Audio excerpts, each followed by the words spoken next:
Hello there. All right, what is up with Spider-Man 4? We are going to discuss all the potential leaks in this video and discuss what is most likely to happen. There have been so many reports, so many cross reports and different things, but if you start to look into it, you can kind of find a common thread and kind of start to figure out what Spider-Man 4 is going to be about. We are going to discuss it all in this video. If you guys enjoy my Marvel content, consider subscribing. Let's get into it.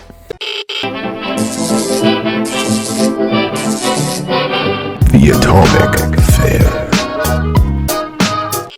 Alright, so we have heard crazy things about Spider-Man 4. Some of the most recent leaks in the last few weeks that we have heard are that there is a potential for Green Goblin and Doc Ock to pop up, not in this movie, that's not what this leak says, but it does say that they could pop up in the MCU as an offshoot of the original Green Goblin and Doc Ock from the Sam Raimi Spider-Man movies. I guess the Norman Osborn and the Otto Octavius of the 616 MCU universe, or Earth 199999, whatever you want to call it, could see that universe's Norman Osborn and Otto Octavius inspired by the OGs, and I think that is such a lazy origin. If they end up going with anything like this in the movie, I think it's going to be a massive mistake. Now, when it comes to Spider-Man's character, we have a few things already figured out about this movie. For one, it's been reported on by multiple sources for months now that Zendaya is returning as MJ. I'm guessing she's probably just too big of a celebrity draw to let her go from the franchise, and that she will end up returning as Spider-Man's love interest.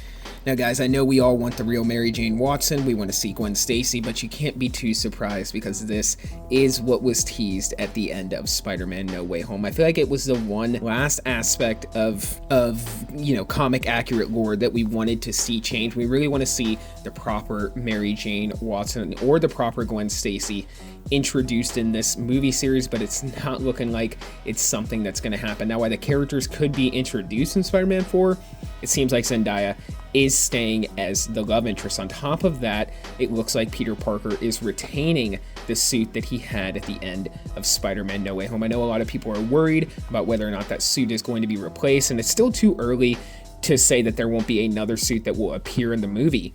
But it seems like we're now getting reports that this suit is going to stay as the main suit for Spider-Man 4. Now, I think a way around this, because Marvel wants to sell toys and Marvel wants to keep introducing new Spider-Man suits, you can do the red and black suit, you can do the red with a darker blue, you can change up the size of the eyes, you can maybe change the logo slightly, but I think overall this classic suit needs to stay intact for the foreseeable future and definitely going into Secret War. Multiple reports have stated that the symbiote is going to appear in this movie. I'm not sure if Spider-Man is going to get the black suit in this movie or if it's going to be set up for Secret Wars, but we know that the symbiote from the end of Spider-Man No Way Home is going to appear in the film, and on top of that, we are finding out that Venom is also going to appear in this movie. We're hearing this from My Time to Shine. Hello. And honestly, this one I'm kind of taking with a grain of salt, because judging by the way Sony's handling their Venomverse or their Sony Spider-Verse and seeing where,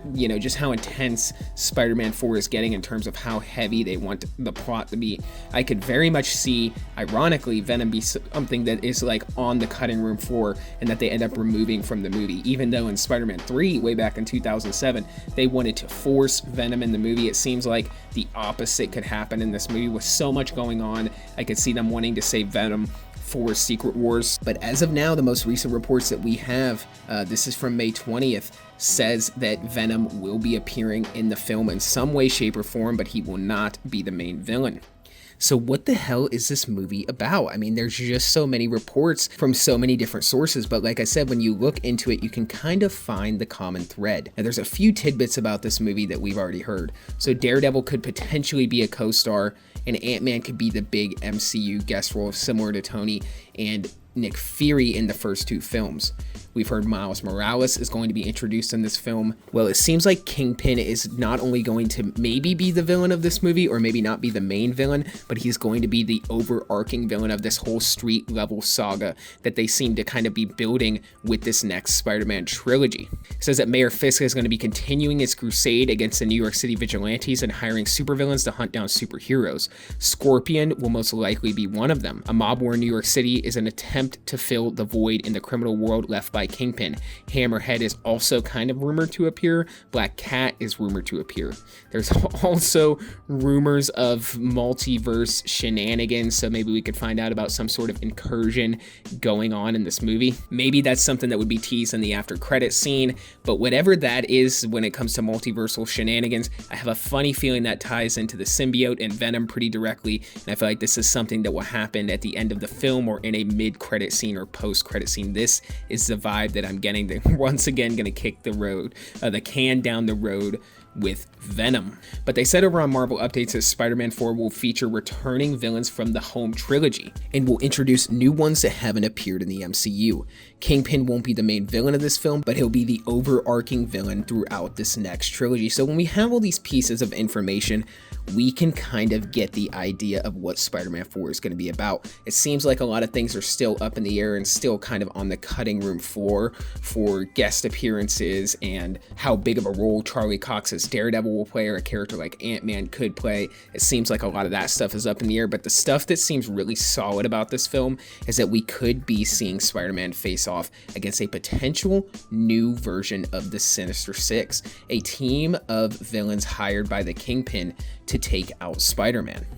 It also is giving me vibes of Batman The Long Halloween, or maybe Batman Arkham Knight, where you had Black Mask hiring a whole bunch of Batman's villains to take out Batman on one night. Seems like we are going to find out that Kingpin is hiring these villains to come after Spider-Man, and it seems like Spider-Man is going to be having to stave off all these heroes, and it seems like there is going to be a street level war going on between superheroes and supervillains, and it seems like Kingpin becoming the mayor of New York City, he is going to usher in some sort of Sokovia Accords-like restriction on superheroes, maybe labeling them as domestic terrorists or something crazy like that. That seems like the plot of Spider-Man 4 and what's going to unfold. One more thing I want to add before I end this video, guys, and this has been a really fun one to talk about, is Spider-Man's character. Some of the most recent reports we have on Tom Holland is that the biggest change to Tom Holland's Peter Parker in Spider-Man 4 will be facing his past. The film will reportedly feature Peter using the Spider-Man mantle as a coping mechanism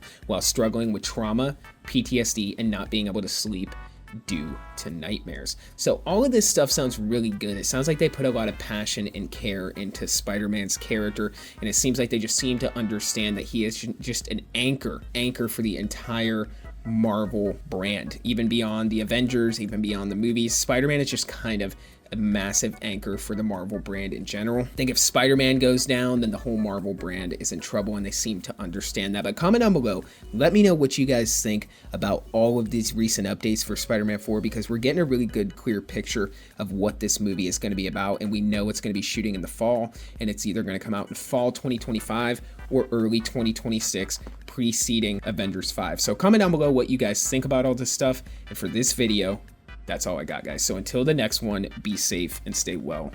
Bye-bye.